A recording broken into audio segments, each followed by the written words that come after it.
guys, Fantasy-esque, and welcome back to the Werewolf Amazon Challenge in The Sims 4. In the last chapter, the werewolf pack experienced the cruel circle of life and death. Lady Edith gave birth to a baby girl named Miss Lillian, failing to secure her bloodline. Soon afterwards, she died in a sudden fit of hysteria.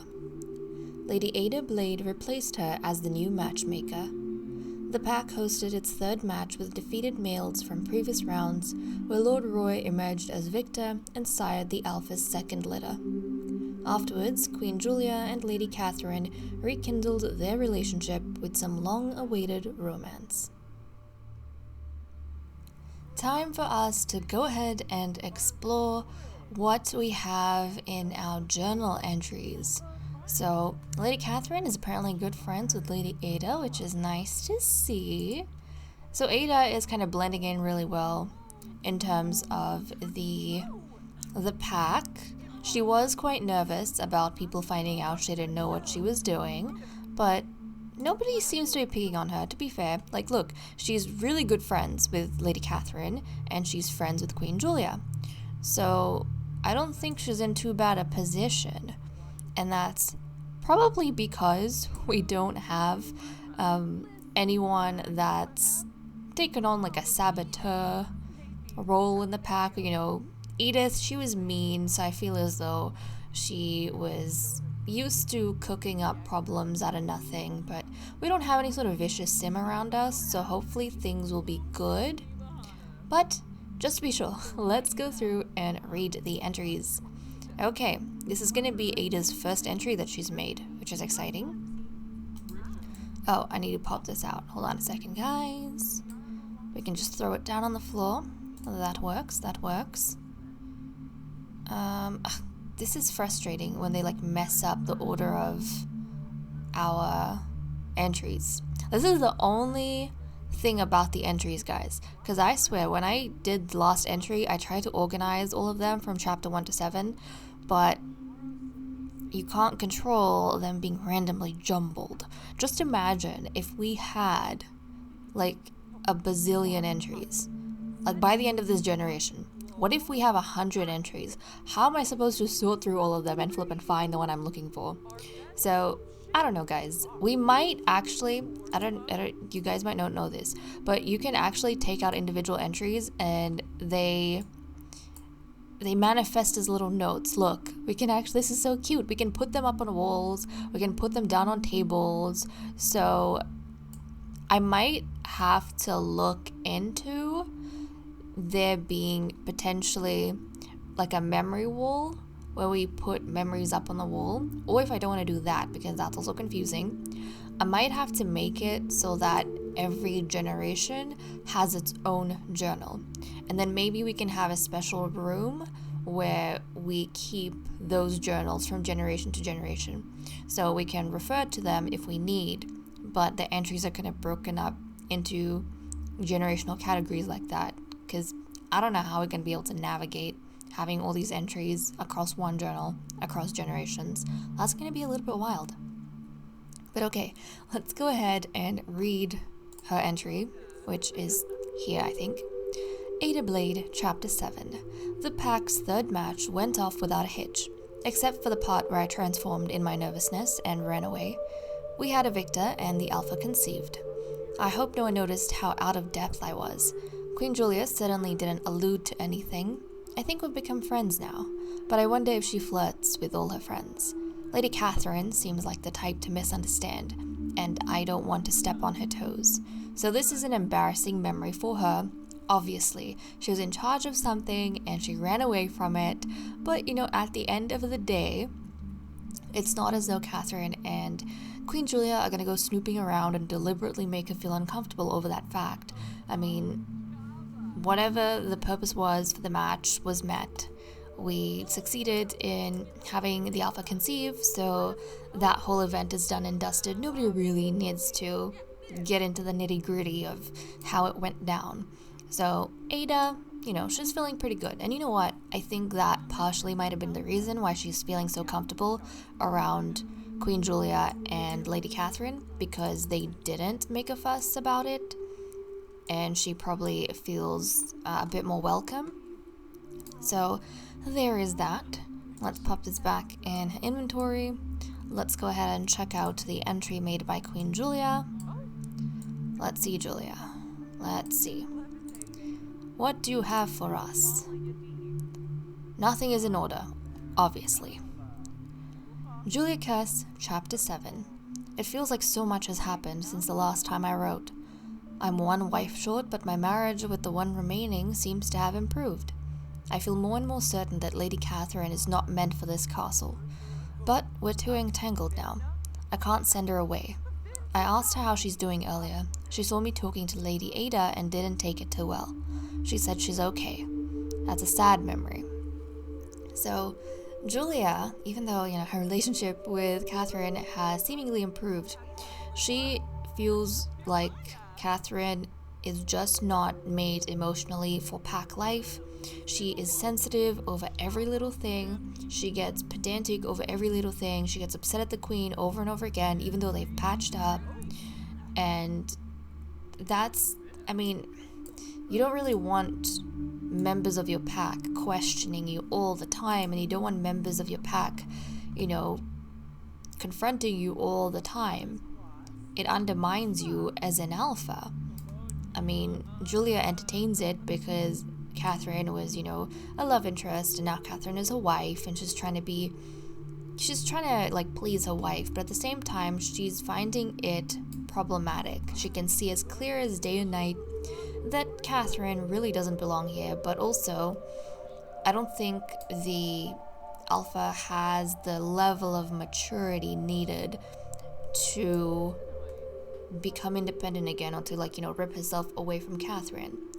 It's like when you have friends your age and you've spent so much time with them, even though you might be feeling as though you've outgrown your friends, it might become a little bit awkward ripping yourself away, or trying to get yourself away from them, especially when you see them all the time. Sometimes you become a bit too involved. So that's the situation she's in. She doesn't know how to break away from Catherine, but if there was a chance, she may take it. Who knows?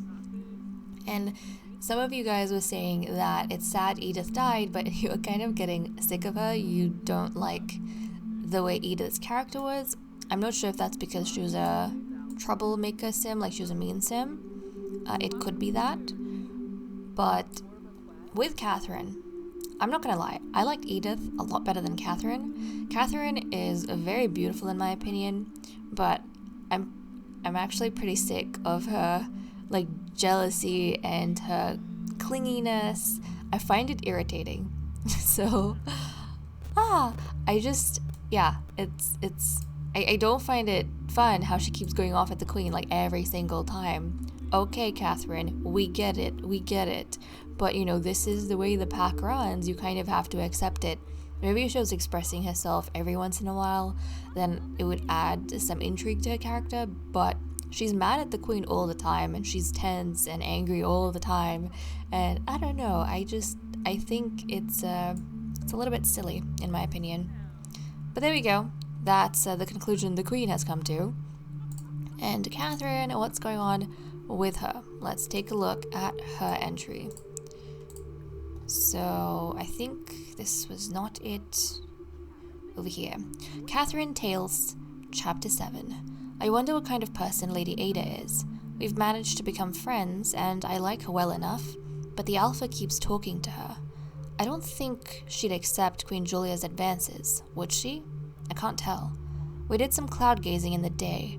I tried to subtly ask her about the Alpha. She didn't say too much, and this is a sad memory for Catherine.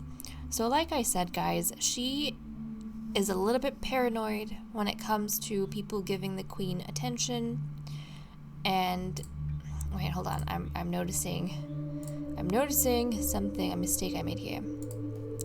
Okay, yeah. But she is a little bit paranoid, and she overthinks everything. So she actually spent some time with Ada, getting close to Ada, because she wanted to find out from Ada whether there was anything going on between her and the queen. Which, come on, you can't be that clingy of your partner. You can't be that, like over calculating everything. But that's just the way Catherine is. Edith dying has not made her feel very secure, or secure in like any way. So I don't know, guys. And so we were really shipping Ada and Will and hoping that maybe they have a happy ending and maybe Ada can be the one to heal Will's broken heart. So that, you know, is also a possibility, I suppose. She might be the one who comes in and lets him feel or experience love and life differently to what he was doing beforehand. Now, the other thing, oh yeah, in terms of favorite characters, who do you guys think is your favorite right now? Like across all the Sims. For me, I would say, obviously we have, you know, the ladies and then the males. I think among the ladies, my favorite is hands down Lady Ada. One, because, I don't know, maybe because she's new, but I just really love Ada. She looks so interesting.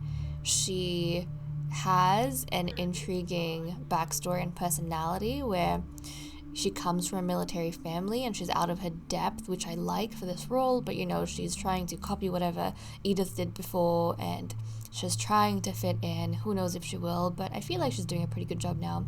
I just find it intriguing and I'm really rooting for her to figure out this royal pack life thing.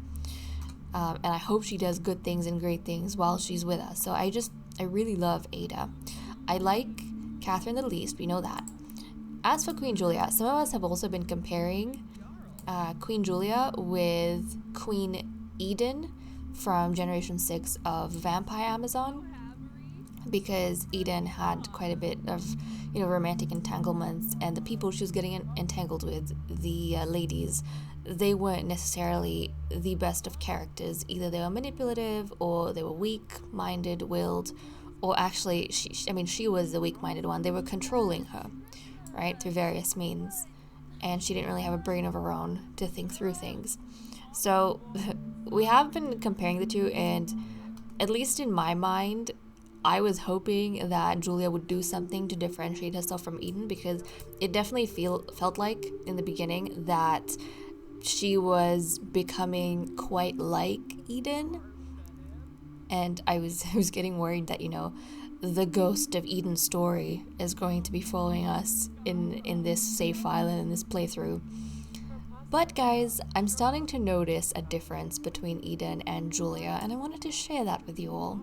So with Eden, I feel as though Eden was the really socially awkward a vampire or queen who couldn't reject people who started flirting with her and like people who gave her attention. She never had the courage to actually pursue the people she was in love with. Rather, she couldn't turn away people who sought her out and wanted her attention and wanted to use her for, you know, their own means. So she was weak-minded in that aspect. She just could not reject getting entangled with people. Now, I feel as though Julia is different in the sense that Julia is a romantic go-getter. Like, she literally has flirted with every lady that has, even Ada, that has joined the royal pack, and even with, you know, a few of the males, but she doesn't back down. Like, she sees a face she likes, and she goes for it. So she's really, proactive. She's really proactive when it comes to romance and her love life, and she wants it all. She's a serial romancer, guys. She's a womanizer. She wants them all, and who knows? You know what? The same is probably for the males. She even has a bit of a romance spell, which we found concerning with her flippant brother, Prince Will. So that's like forbidden territory, but it has happened in an Amazon challenge before. It could happen again. But yes, this generation, you know, the wolves, they be wildin', guys. They be wildin' with the romances that we have going on. But I think that's a clear distinction in my mind between Eden and Julia. And what's happening here?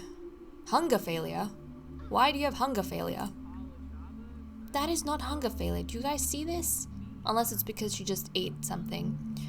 That should not be hunger failure. I don't understand. Okay, well, maybe it's because of the pregnancy. Okay, well, apart from that, I also have... Okay, Prince Alfred, I actually went ahead and gave him a different colored outfit just because the one he had was like the exact same coloring as Prince Will's. And I mean, that was cute and all, but at least in the initial stages of his life, maybe up till he's a teen, like through his childhood and teen years, I kind of want him to have this, like a different color to separate him from the other males. So this is the new outfit color that he has, and I think it goes really well with his hair and his eyes. So I'm excited for that. And then there's been slight changes to the colors of some of his other outfits. I really like the idea that, you know, the characters in this age, however long it goes for, it might seep into the next generation. I'll have to see. But I like that they have a certain clothing style, and then I like to imagine that, you know, that like that's the fashion of the period they live in, which is a fantasy period, so we can't align it to a real world historical date, because I like to mix the type of clothes that I use together. But I really like the idea that they have a certain werewolf fashion, and then they use different fabrics and patterns and colors, and you know, they apply it, or they do variations within that type of fashion that they have, so that they have unique like trademarks and colors and slight variations in, you know, the garbs and the dress they wear. I think that's really cool. Aside from that, we also have the Queen's niece and Edith's daughter Lillian, who has aged up into a toddler, guys.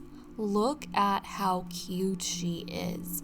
She is adorable. So we need to go visit her. I'm thinking we are gonna go to the Royal Guard residence to check her out.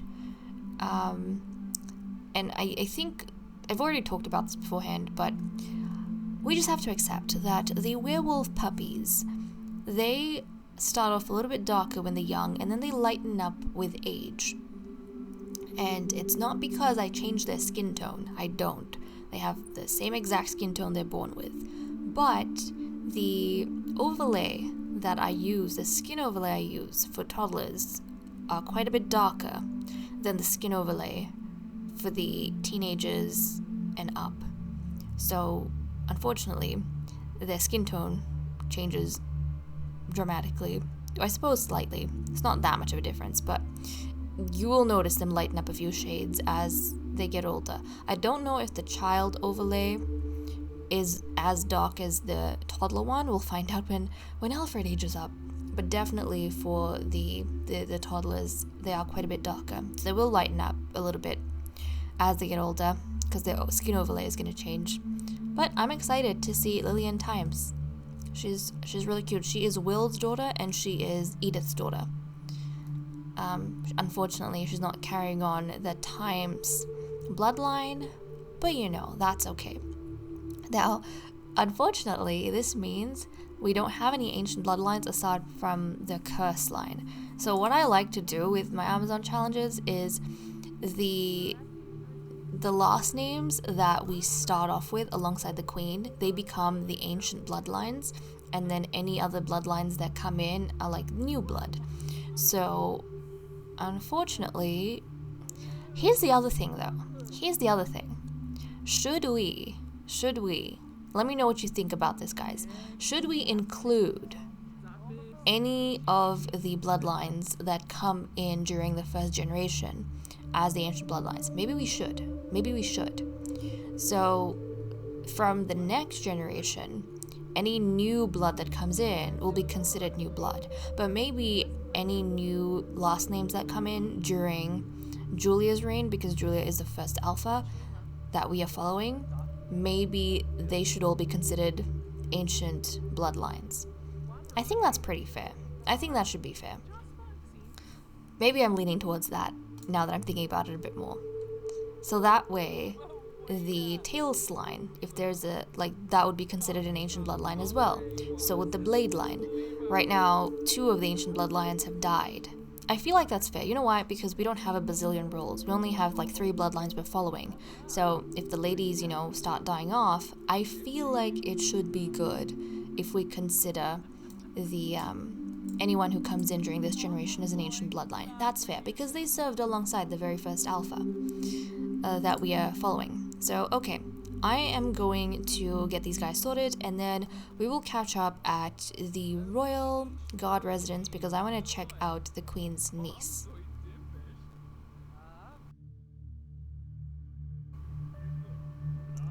I cannot believe we spent 20 minutes. Oh, they're being romantic. Nice for them. But I cannot believe we spent 20 minutes talking through their diary entries and all these other various tidbits while they were locked in the flippin' kitchen. My bad, guys. My bad. But, you know, my brain tends to go off sometimes. Okay, so we are now at the Royal Guard residence over here. It does not have any horse stalls for us to keep horses, so probably won't be sending our horses over here, any like additional ones that we get. But they do have this really cute pen. Now this is also a lot. This is like, the pen is for mini animals, I think, farm animals. But this is also a lot that comes with the horse ranch pack. It is one of the lots that's already placed down. Again, I just extended this particular area so we could fit in some facilities for the youngsters. But it is in a whole different neighborhood of Chestnut Ridge.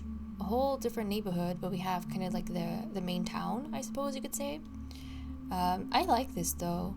I like this. I mean, the architecture, I personally feel, is not too jarring. Like, if I wanted to play in a fantasy sort of, you know, timeline, I don't feel like the architecture is that jarring. It doesn't give me too much like city vibes. So I really like that. I can leave a lot of these homes as is. But, you know, as I require space, I might start clearing them out and start renovating or placing down new lots from the gallery. But for now, I think it's fine.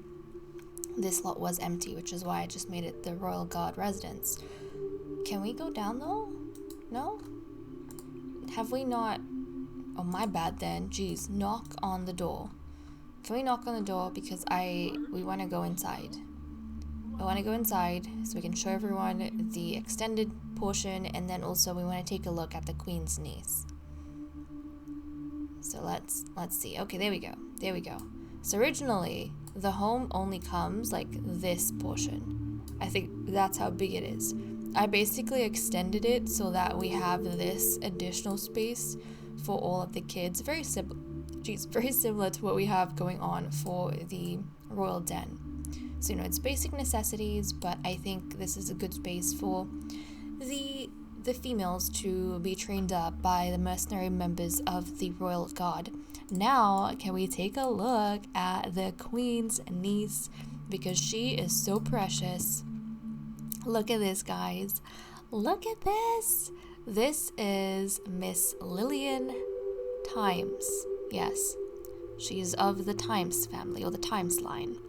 And the last Times as well, unfortunately. But she has her mother's red-brown hair, and she has the light brown eyes. And oh my goodness, I really want a girl now, like a girl curse. I really want a girl in the curse line. She's so cute. But you know what? It's okay. We are gonna have adorable boys, okay, in this generation. And then next generation, our male alpha, our alpha king, can start having daughters. We'll get both the fun. Because I'm telling you, also, like, sometimes when we focus on the girls, like in Generation 6 of Vampire Amazon, we were focusing on the girls who were very cute, but like all of the boys, I was having baby fever for all the boys because they were so cute. And you know what? I feel like we didn't do this with Alfred, unfortunately. We need to give, like, you should at least snuggle the toddler. I think the queen should at least, you know, affection? Yes. I feel like the queen should at least snuggle, like Queen Julia, at least snuggle your pack offspring.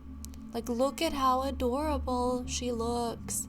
So she has this green dress. This is kind of her, oh, that's so cute.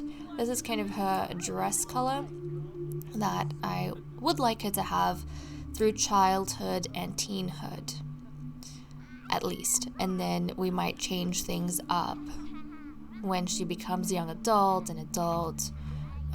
Yeah, I think what I'll probably do is give them like new shades. We can say the tail, like when they have their birthdays, you know, give them new shades in their outfits. We'll say that they got new dresses fashioned out of, you know, new materials at the tailors or something like that, at the royal tailors. That would be nice.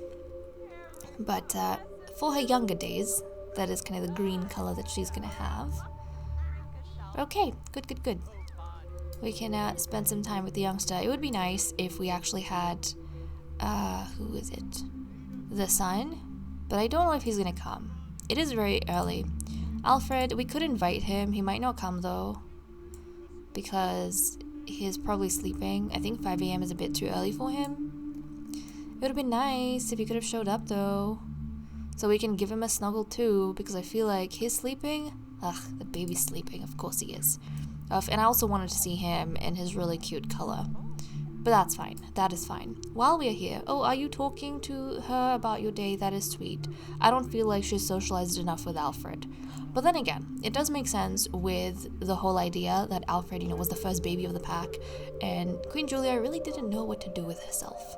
But now she's kind of figuring it out a bit. And also, maybe the fact that Lillian is her niece strikes a bit more differently to Alfred being her own pup.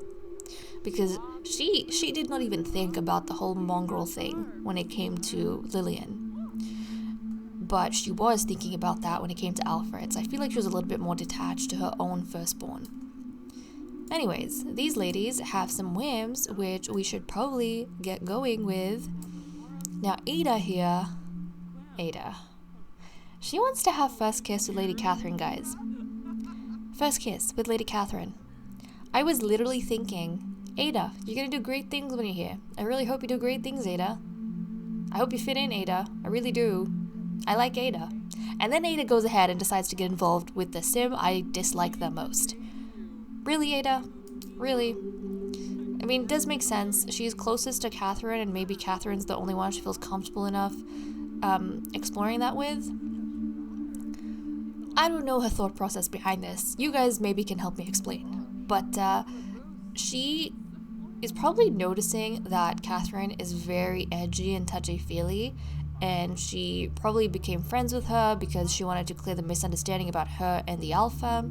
But then as she's become closer to Catherine, and you know, she's probably listening about Catherine's like inner turmoil, her struggles and her insecurities, maybe she's finding herself wanting to fill in those gaps for Catherine and be like a safe haven for Catherine.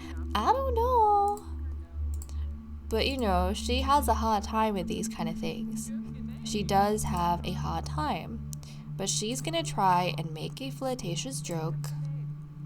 She is gonna try to go ahead and do we want to do a pathetic pickup line? Is there anything else we may be able to do? She's uncomfortable because it's a public. Oh no, she's too uncomfortable. Okay, she made some progress, but she's very uncomfortable. She may not be able to continue with this right now. It's too much pressure in front of everyone.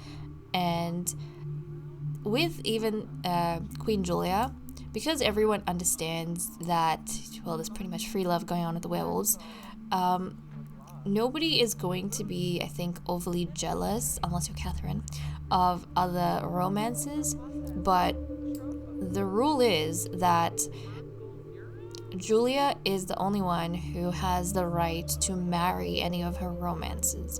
I think that's actually it. I think Julia is the one with the exclusive right to marry. Others can, to have polygamous marriages. So if any of her spouses had romantic interests, she wouldn't care, but their interests would only be like a mistress or, a boy toy or something like that. They would never be able to get officially involved or like marry their +1, you know, their toys. They wouldn't be able to marry their toys, essentially. Their romances. They wouldn't be able to. They would remain as kind of mistress-y status. But if we had two members, like for example, if Catherine and Ada got involved, Ada would only be Catherine's mistress and they would never be able to marry or anything like that because Ada belongs to the alpha. She's the alpha's woman. But for example, Jessie is uninvolved with anyone. If Ada decided to go for Jessie, or if even Will, if Ada went for Will and they, you know, got involved, because neither of them are married to the alpha, they would be able to marry each other. But they wouldn't be able to take on extra spouses. They would only have the one kind of spouse, the monogamous relationship, official relationship. So it might be a bit confusing, but you know, we'll figure it out as we go. Anyways, I think it's too much pressure. She's feeling playful now though. Maybe try again? Let's go and try again. Attempt your mistletoe kiss. She's very shy about all of this, but she feels comfortable with Catherine. Now Catherine, this might be her outlet, guys. This might be her outlet. Like a relationship with Ada. She's accepting a relationship with Ada might be her outlet. Because she just feels... It's very double standardy in my opinion. Ask completely inappropriate question. Go for it. Yeah, it's very double standardy in my opinion, but that's just the way she is. She's fine to do it. To be fair, this is going to be the first person who she's, you know, gone above and beyond with. Wait, what? Guys, I'm telling you, the fated mate system, it works because it's not just the sim that you have the first flirt with, and it's not just the sim that is the opposite gender. Because look at these two. Ada just found her fated werewolf mate. And it's Catherine. What? No. No. I mean, it can't have been Will because Will was already with someone else, but why Catherine? Why Catherine? And Lillian is so cute. Lillian is so cute. Lillian, you are adorable. You are adorable in your sleepwear. So cute. But why, Ada? Why? Why did it have to be Catherine? I don't like Catherine. Catherine's pretty. I find her personality annoying, but why? I'm sad now. I can't vie for this, guys. I can't vie for this. I wonder if finding her one true mate is finally gonna get Catherine to break it off with the queen. It would be nice if that was the case. Anyways, maybe this is gonna make her a little bit more brave, but she's gonna crudely compliment appearance. Did that not count as first kiss? That might not have. That is wild, though. That is wild. It's good to know that the system takes into account pairings of like the same gender. That is good at least. Okay. Let's keep going. Maybe blow a timid kiss. This is crazy. Attempt seductive whisper. Okay, we're gonna go in for the first kiss now.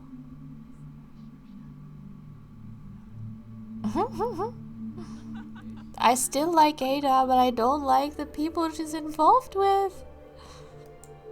Okay, here we go. She's feeling brave. Catherine has brought her out of a shell. You know what? Maybe that whole moment she had with Will in the previous chapter was just that. Maybe it was just a moment of sympathy. Because he was in a sort of, you know, vulnerable situation, and Ada was in a vulnerable situation. But at the end of the day, maybe because she knew, like everyone knew that Will and Edith were soulmates, maybe Ada never considered him that way. and she never had the whim to do anything more with him after that. But I suppose after spending some time with Catherine, she started really being drawn to her. And she found out that she and Catherine are mates. What? You just found out. You had your first kiss with Catherine. You found out that Catherine is your flippin' soulmate. And your natural reaction to that is to officially court the alpha. I am so saving that. What? I mean, yes, I would the drama, guys, but yes, I would rather that. I would rather that than anything else. I would rather you get married to the queen. I'd rather you end up with the queen than with Catherine. Imagine how Catherine would feel if Ada started courting the queen, because she cannot handle Queen Julia being involved with anyone else, and Julia's not even her soulmate. So, do you think she'd be able to stand the idea of her soulmate with the alpha? Probably not. And I totally want to make it happen. So let's go do that. What do you think is the thought process of Ada behind this? Maybe Ada knows that she can never get involved officially with Catherine anymore because Catherine is married to the queen. Like, she's gone all the way with the queen.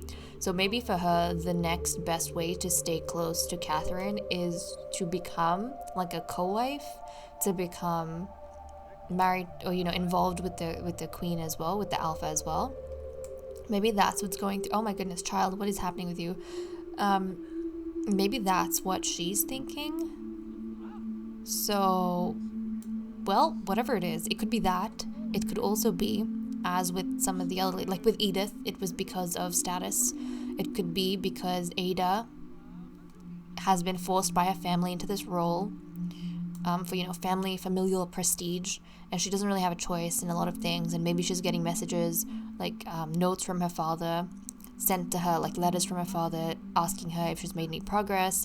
And so maybe the whole reason Ada came was, you know, to always get involved with the alpha and secure her family's place in the kingdom. But she didn't expect to find her soulmate here as well. And it was a good reprieve, but at the end of the day, she knows that it's not what she's here for. Heartbreaking if it was anyone else but Catherine. Really, I don't like Catherine, guys. I really don't. I came to the realization quite suddenly after the last chapter when I read a comment and you guys were saying that you don't like Edith, and I was like, who do I not like? Oh, that's right, I don't like Catherine. Okay, anyways, time to break Catherine's heart.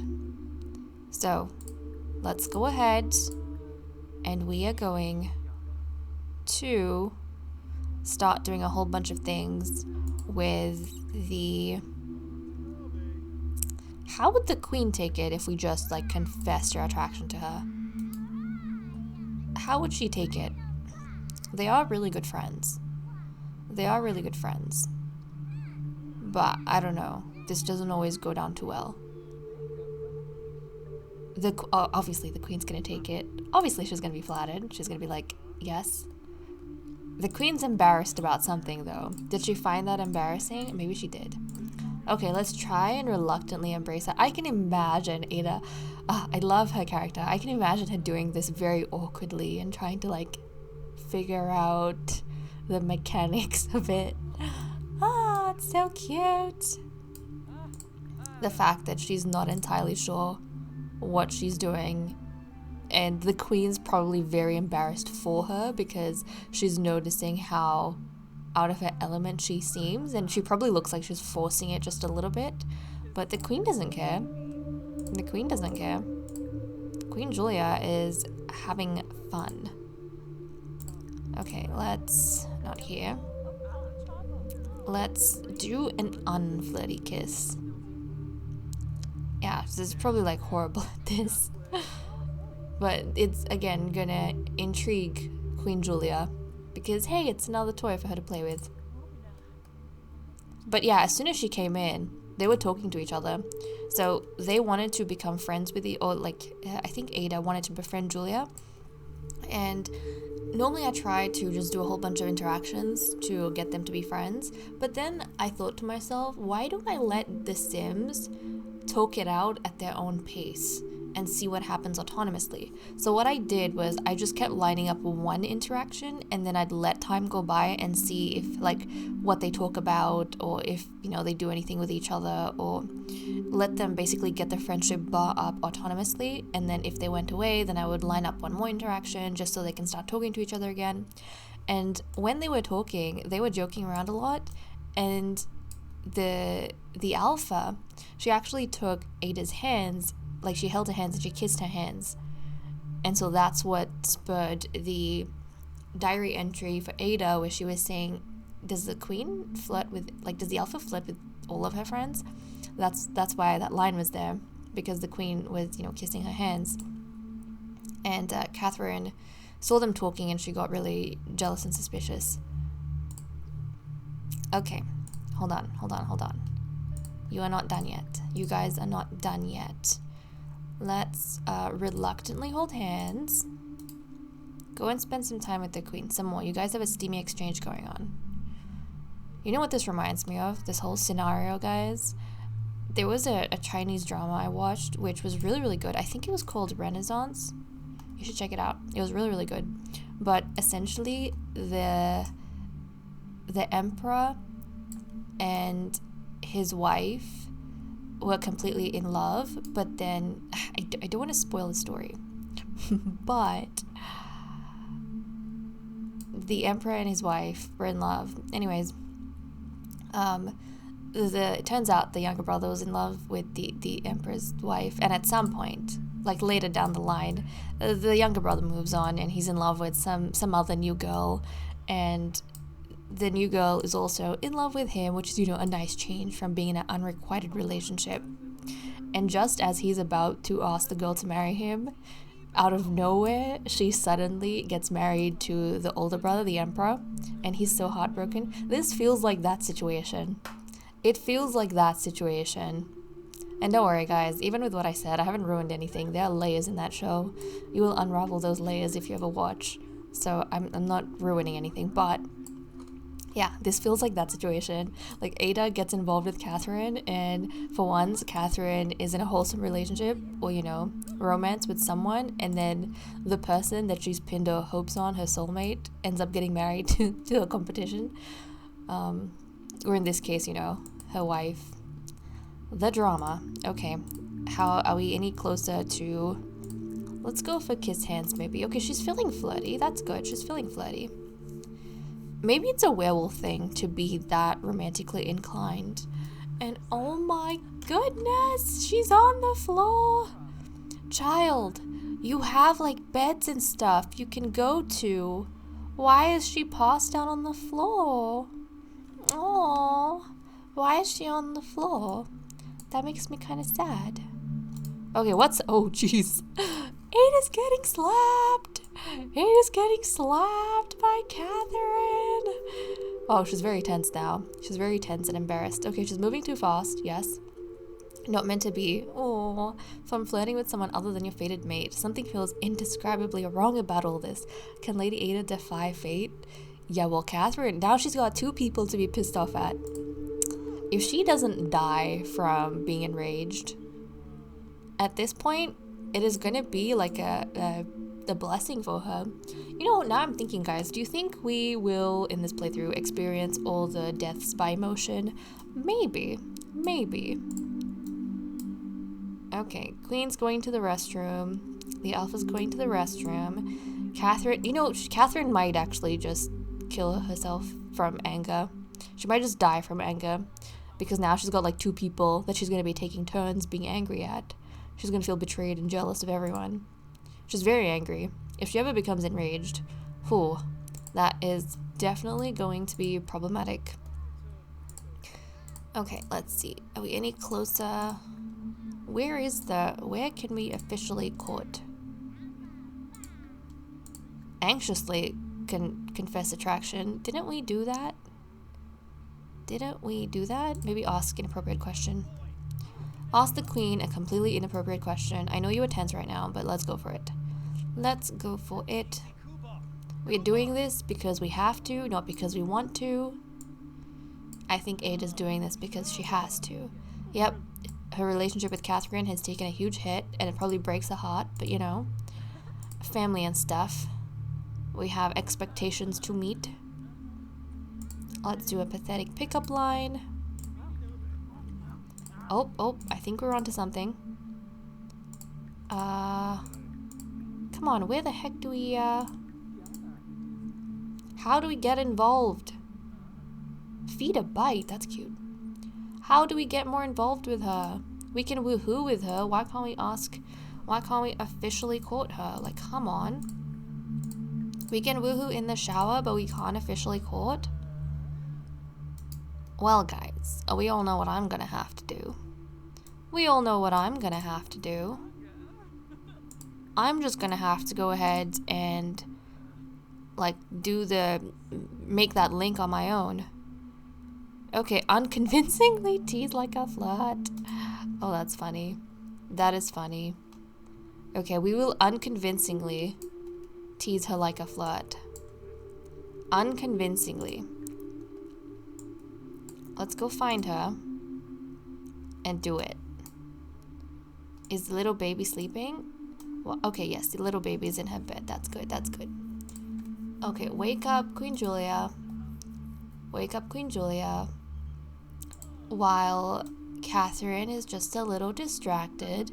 But yeah, Catherine's life has just fallen apart very, very quickly. Very, very quickly. Okay, come on. No, where did the... Oh, yes, there we go. Nervously asked to officially court. So she's gonna go do it, guys. She's gonna go do it. Wait, what? There's a fire? Oh my goodness. Roy, what are you doing, Roy? Roy just started a fire at the flippin' residence. Well, are we gonna have citizens help us? AKA firefighters that will pretend to don't exist and manifest themselves as citizens of Chestnut Ridge / servants of the werewolf pack. Yes, let's pretend they're not in red fire engine outfits. No. Well, oh, Roy, guys, all of these ridiculous people ran out, including our ladies. They just ran out, leaving the child. The queen left her niece in the flippin' house. But who went back in to get the baby? Roy. Lord Roy Oracle went back in to get our little baby so that she would be safe when everyone else ran away without her. These people are ridiculous. Roy, you've totally deserved to father the queen's second litter because you have a wonderful, wonderful personality. Let me tell you. These guys are like yelling and jumping like crazy. He's the only one who actually bothered to get the baby out, and he's not even related to the baby. Oh my goodness. You people are ridiculous. Okay, well, the fire is being put out.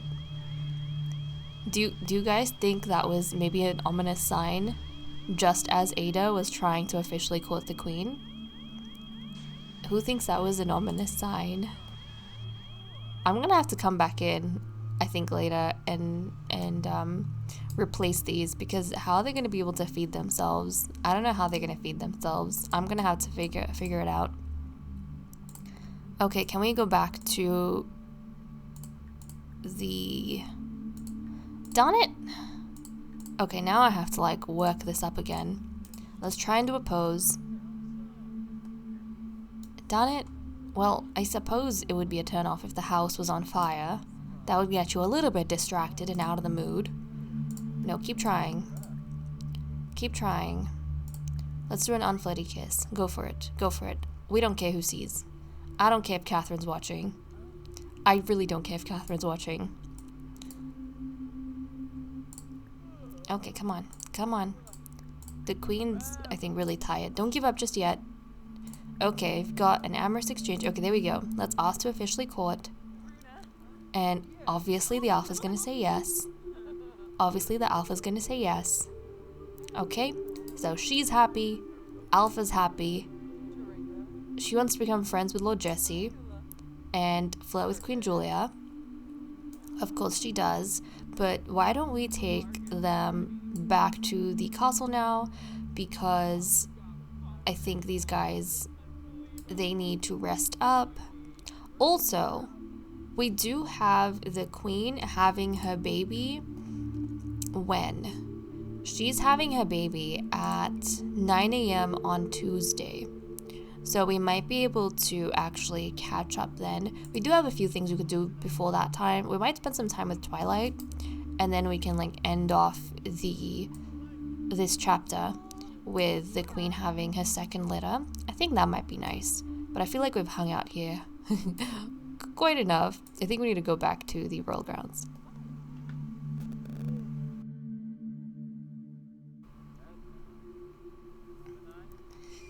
It is Monday night, not long after we left off, and the ladies are back at the royal grounds. Ada is taking some time away from the other ladies, you know, a bit of a breather, and spending a bit of time with Twilight. So I just wanted to line up some of these interactions because they're so cute. I can't get over the horses in The Sims 4. They look so pretty to me, just so pretty. But yes, Twilight needs some attention, so Ada is going to be the one to do that. And I don't know if I'll be able to take her on a ride. I might. I would like to take her out, but I don't want her to go too far so that she can, you know, come back for the queen's birth. And we can go for an intense ride now. I think we'll have time. I want her to go for an intense ride because I've looked at the relaxed one. Look at how adorable this is. I've looked at the relaxed one. I've looked at the energetic one. Haven't seen the intense one just yet. Also, I'm thinking from now I'll probably start lining up like the rides or organizing rides between the ladies and the horse depending on who has the lowest riding skill, just so we equally get it up. Because I don't want some people to be left behind and others to have like a really good time. Look at that! Oh my goodness, look at her go. Look at her go. She doesn't have, I think she's riding skill level 2. Catherine is 3, so she probably is going to be a little bit better at this, but that is so cool. Our girl still wants to buck us off. Yep, the horse still wants to buck us off her back, but hey, we are doing quite good. We are doing quite good. I hope that Ada brings the horse back to the castle grounds like she did last time around. She was a very responsible rider, let me tell you. She was very responsible.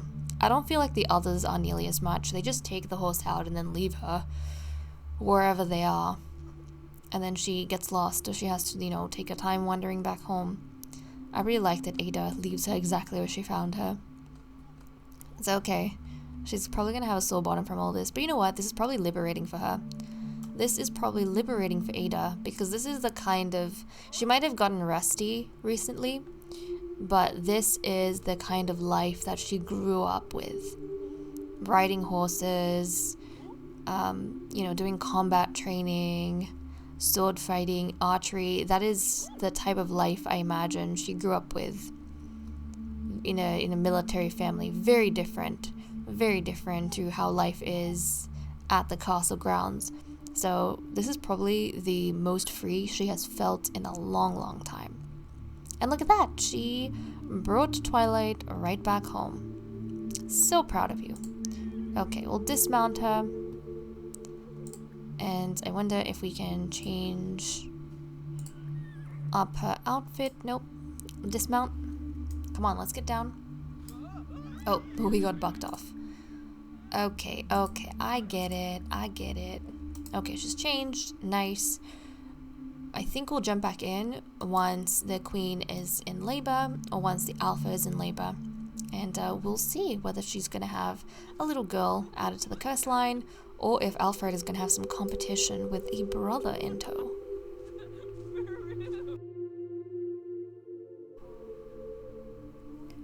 It is 10 a.m. on Tuesday morning. The Queen is ready to have her second litter. I find this arrangement of our Sims quite interesting. Catherine is standing literally next to the alpha. I feel like staring down Ada as if saying, just try and, come close enough to mother the second litter. Like, just try. Watch from a distance, because at the end of the day, I am the official wife and you're just there. You're just like a mistress at this point, because I didn't even think about this, but yes, Ada does qualify at this point as the alpha's mistress. So, the alpha's just gonna ignore her. She could not care about the dramatics of her love interests, but seriously, she's collecting lovers like Pokemon. That's how I feel. She's just collecting lovers like Pokemon. Also, this kind of hit me really late, but you know how the Royal Guard residence caught on fire and then we were wondering, where is Jesse? I was zooming in on Jesse and saying, like, what the heck is Jesse doing?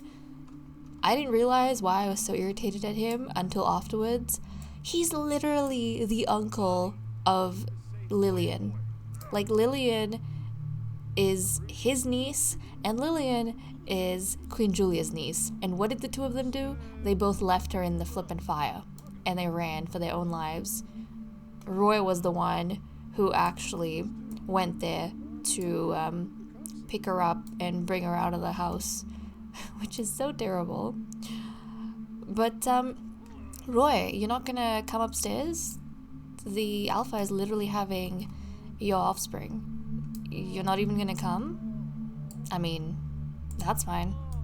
Why don't we go ahead, guys, and get the queen to have her second litter and see whether it's going to be a boy or a girl. Either would be exciting, because after seeing Lillian, I really do want a girl in the curse line, but it would also be really fun to get Prince Alfred to have a competitor.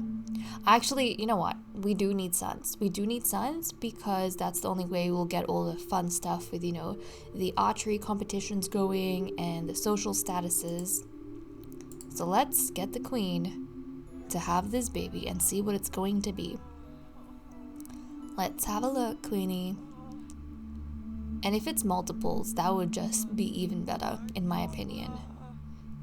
Having multiples would be even better. And it's a boy! I'm happy! I'm so happy! Okay, this is going to be Prince Elmacus. Prince Elmacus, welcome to the family, and just the one boy. Okay, just the one boy. Good on the queen. She has strengthened the bloodline. She has 2 heirs now, which is so cool. But welcome to the family, Prince Elmacus.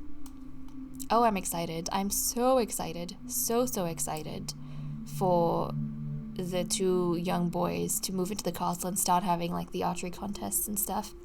On that note, speaking of archery contests, I don't know if I've already explained this. My recordings tend to be quite broken up sometimes with a lot of time in between. So I might have mentioned this, or I might not have. In case I haven't, though, last time, like in the last chapter, I explained the whole hierarchy system, but I think it was just a little bit confusing. So someone asked me in the comments how it actually works, and thank you for asking, because then I had to write something down, and sometimes I feel like my written responses sound a bit more coherent than when I'm talking. So I'm just going to read out my response so that hopefully we understand a little bit better how this works. Basically, the archery contest will make a social hierarchy for the castle. Then, before the succession, there will be a sword contest that will make a final social hierarchy. Based on that, the princes will fight for Alpha, Once there is a crown prince, we will use the same hierarchy for the princes and nobles to fight for remaining roles. But we won't discriminate between royal and noble sons this time. Their strength will determine the order of fight. Hopefully that made sense.